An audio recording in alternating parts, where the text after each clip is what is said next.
Hello, YTPC. That's the YouTube pipe community for the uninitiated.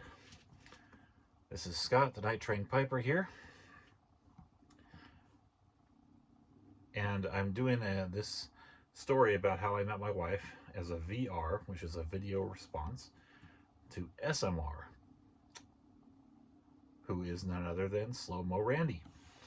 Randy did a video about how he met his wife, and he asked us all to tell our stories. So I'm doing that while smoking some Sea Dog in my Sanctuary pipe, which is a basket pipe that I love. All right, so the year is 1991. I have no job.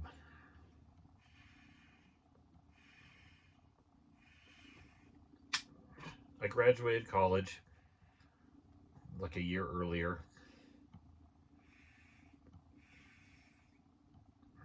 Have almost no money. And I'm crashing at a friend's house or his condo actually, in San Diego, after having moved to my parents briefly and running away from that situation in horror. Not because my parents are bad, but because it just felt wrong to me. So I packed everything up, moved down, and lived with my friend. I had about enough money, enough resources to get me by for a couple months, I think, while living there. So, and I was, looking for jobs the whole time. I think I was studying what color is your parachute to try to figure out what the heck I was going to do with my life. I'd worked a little bit during college as a biologist for a guy.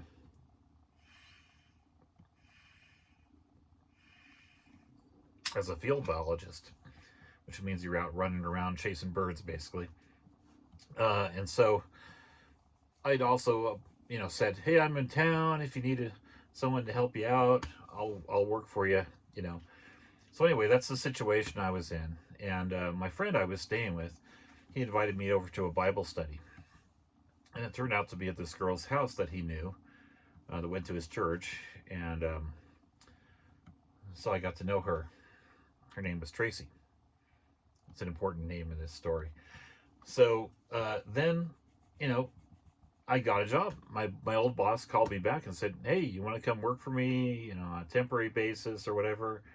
And actually, it became full time work, and I still do the same type of work today. I worked for him for a bunch of years after that. And so, but anyhow, so my trip was I had money coming in now, and my trip down to San Diego became, now where do I find a place to live and how do I make it? I've got some money coming in, and so, and I'd met this girl Tracy, and if we hit it off kind of right from the start. Um, she was kind of a blonde surfer girl. Okay, she was boogie boarding practically every day. She had been recently divorced, um, and she spent most of her time down at the beach. That's just what she was doing. Um, kind of searching, thinking of things because of her divorce that had happened a couple of years earlier.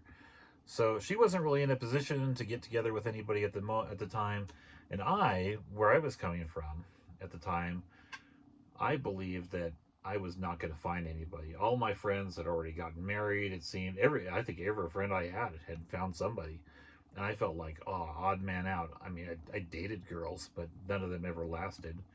So, that's where I was coming from. Sort of like, oh, I've given up hope. I'm now going to become single for the rest of my life. And so, but it turned out we were both me and Tracy were in good position to be friends, and so we became friends over time. And we actually found out over time that we had a lot of interests in common. The we had this bond over musical theater. We liked to we had a bond over becoming youth counselors together at our church, and just a bunch of other things that we did together, and things we both liked cats. Um, she had a cat named Dasher, which she had found hiding under her dashboard one time when she was down at the beach. And so, anyway, we had bonded over these things, but we were still just friends, but occasionally people would give us the one of those looks because we were laughing so much together, and having a good time. So, but I wasn't ready for a relationship, and she really wasn't either, I don't think. But eventually, one thing led to another, and she was getting signals from me, and I was not sure what signals I was giving. I was confused, and she asked me, hey, what's going on? You know, is this a relationship or not? And I, being the young man I was, afraid of relationships, so freaked out and said, no, no, I just want to stay friends. And we kind of broke up and stopped being friends for a little bit because of that, because I freaked out.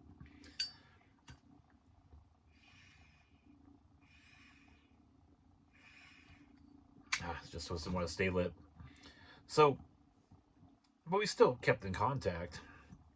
Well, then I was out in the field, um, and I remember I was up in Orange County, which is a bit north of San Diego County, and it was a late field day, and I actually fell off of a cliff. Yeah, I fell off a cliff. I was walking along on the edge, and I slipped on a cactus.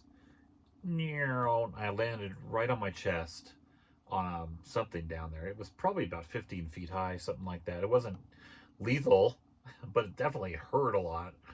So I kind of crawled out of there, and it was in an oil field.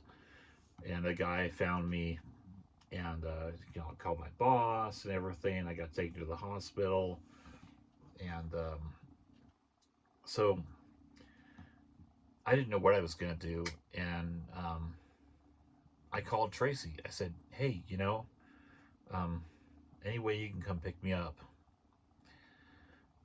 She picked me up, took me to her house, and took care of me. She said, "Hey, you can sleep on the couch." Well, I think you know what's coming. The Florence Nightingale syndrome kicked in, and I realized that if she's willing to make that kind of sacrifice for me, then this is the woman for me. Um, and I changed my mind about the relationship thing.